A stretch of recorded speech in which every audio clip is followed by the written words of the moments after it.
In this video, I'm going to show you how to rotate objects inside of Bluebeam. If you find this video helpful, please consider to like this video and subscribe to my channel. In saying that, let's just jump straight into the video. Okay, so the first thing what we need to do is open up Bluebeam and then open up a project. And now from here, we can choose a object or create a new object. I'm just going to draw out a circle.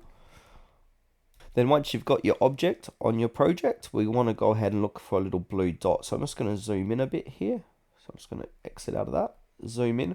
As you can see, if I click onto the object here, went a bit too close. Now we've got that little blue dot. Now from here, we can go ahead and rotate it like so. So if I want to rotate it like that, I can. And like so again. Now if I go ahead and maybe draw out a rectangle, this might look a bit better.